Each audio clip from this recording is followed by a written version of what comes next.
I don't know how many years on this earth I got left. I'm gonna get real weird with it. Welcome, weirdos.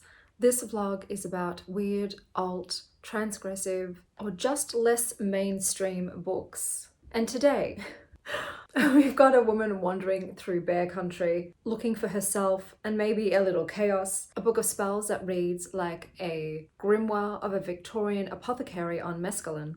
A kink encyclopedia that will make you Google things and immediately delete your browser history. And a high school rom-com with a nuclear twist and enough hormones to short-circuit NORAD. So let's start with our first read.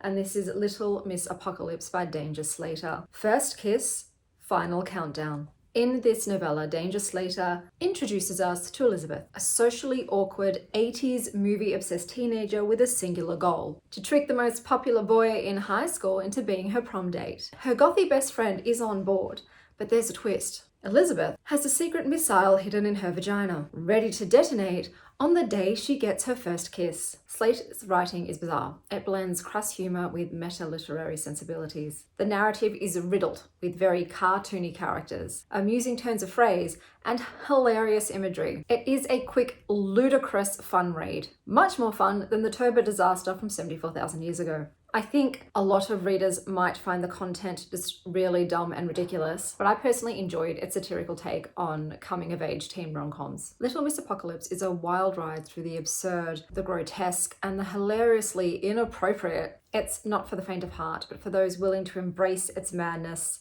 because it is a pussy juice covered blast, literally.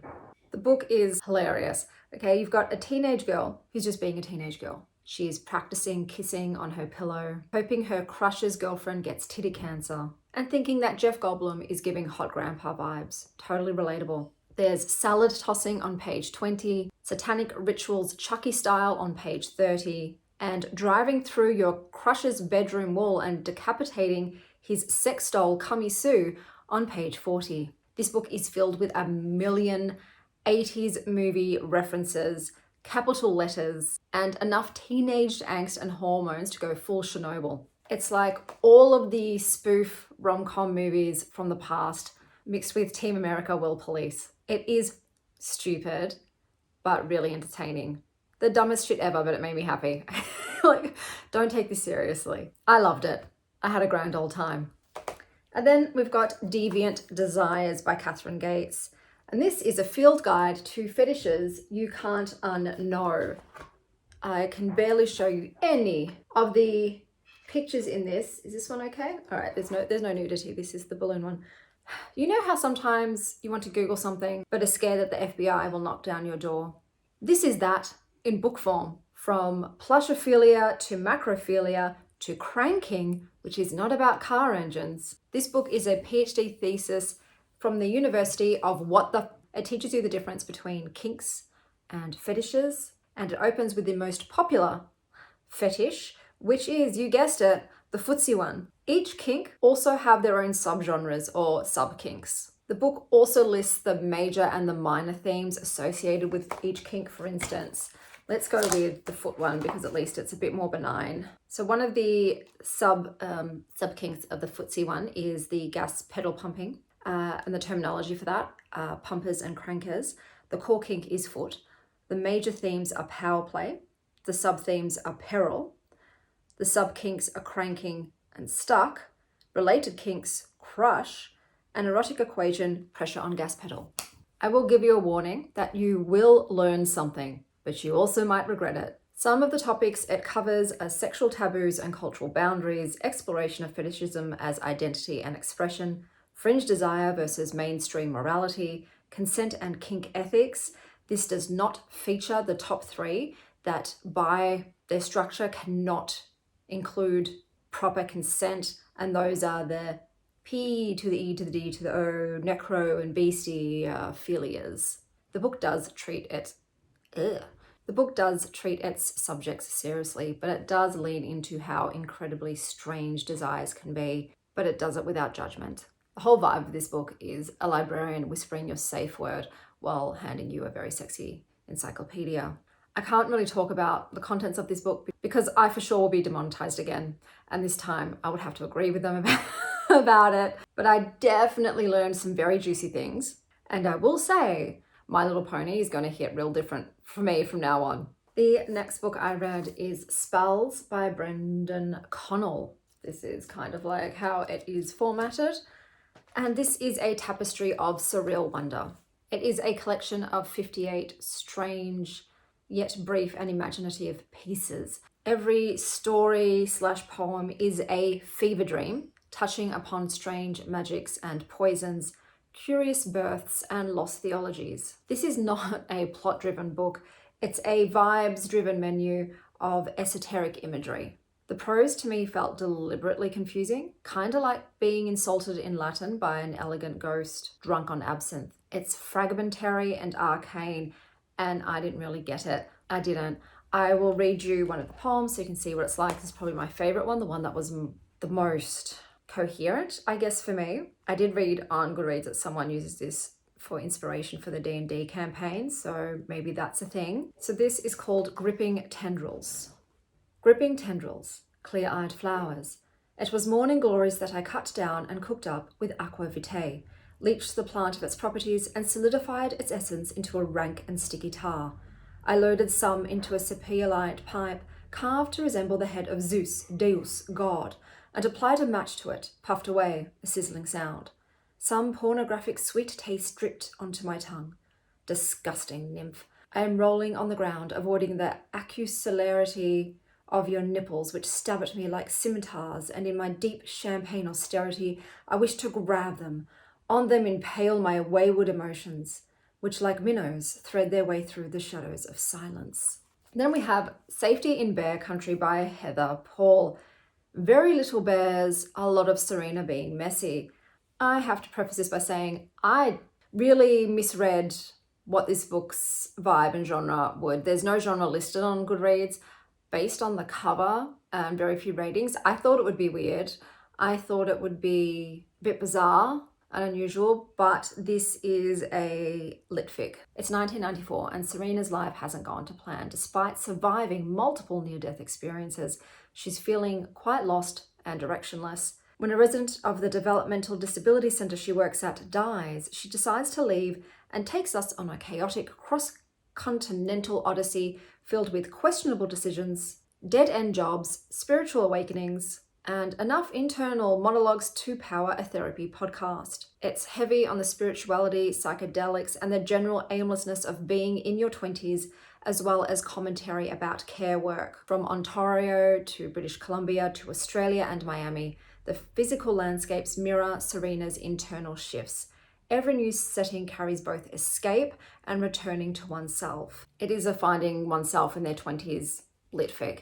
Nothing really weird goes on. There's a few drug trips, which are kind of cool. Very little bears. Like I said, there's one bear encounter and the bear is killed. So keep that in mind. I personally found the writing to be cluttered. It was overpacked with so much stuff and it hurt my brain. It was like trying to detangle 20 necklaces, every single paragraph. The book also jumps back and forth in time, so you get chapters with her parents, with her exes, at her former job, and during her solo travel, and it continually does that throughout the book. I came expecting bears, guys. I came expecting bears and weird shit, so I really should have DNF'd it, but I pushed through because I thought it would happen, and then I realized it's not that kind of book. Let me know what you would think based on the cover and the title, what it would be about. This book has no genre listed. They mentioned drugs, so I was like, for sure, and it wasn't. It's just a typical litfic book. So I guess the bears are metaphorical as well in this one. They represent other things besides just bears. And I guess the term Safety in Bear Country, it's metaphorical, but I really didn't enjoy it. The writing style just was headache inducing. So those were the books that I read for this Get Real Weird With It vlog. I'm going to sum them up by giving you guys an option of a less weird book, because I have had a few subscribers say that these books really aren't their bag, baby. And so I thought, hey, let me give you a more normie alternative that's similar-ish to what I read on this vlog, so everybody can come away with something. So we'll start with Safety in Bear Country by Heather Paul, which isn't that weird, so I'll just give you a comparable read for this one, and that would be My Year of Rest and Relaxation by Otessa Moshfegh, and this is about a privileged young woman who decides to sleep for a year.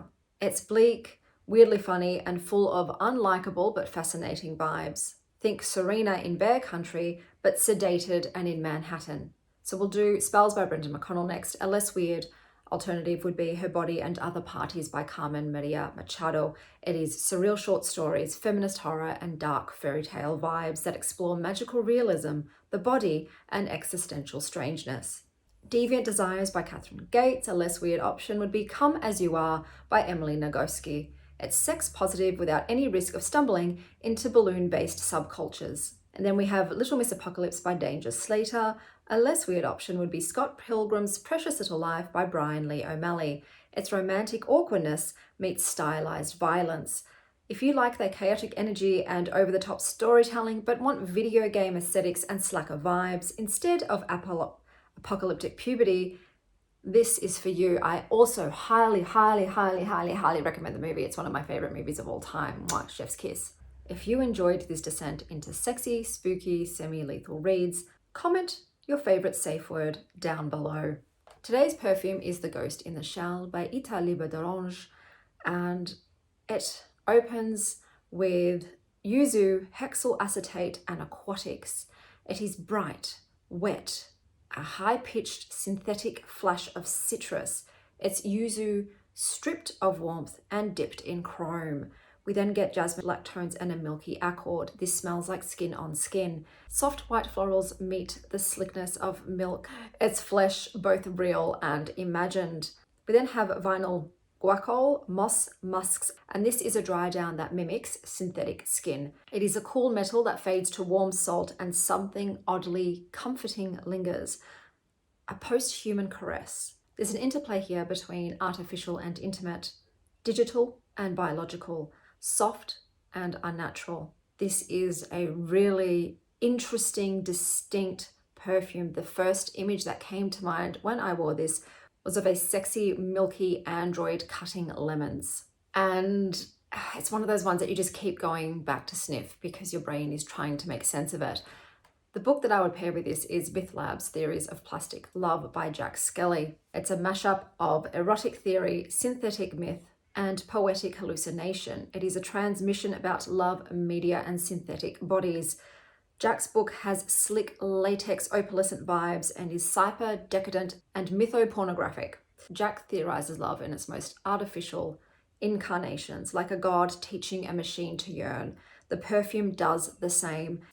It is synthetic musk pretending to be real. It feels like love, but in uncanny latex, where theories of plastic love unwraps desire like shrimp rack off a metaphysical Barbie doll, neon lit, pornographic, apocalyptic. Ghost in the Shell wears that same skin and breathes in.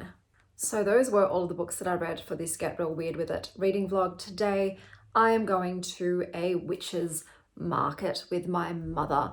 So I will take you along with me for that.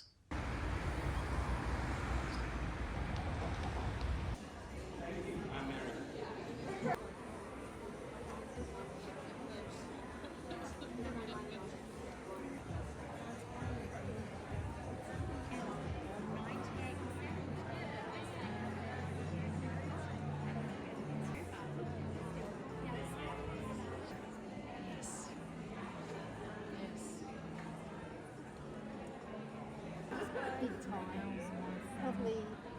And you do your bag for that one? I'll just start.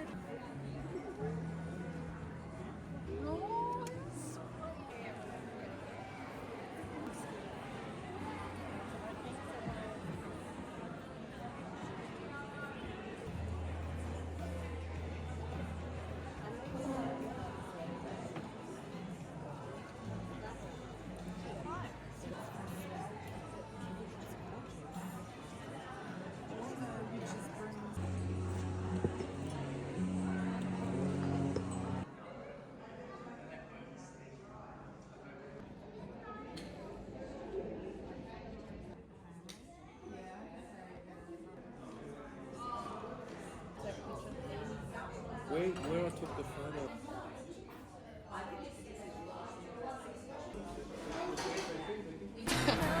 are the weirdos, mister.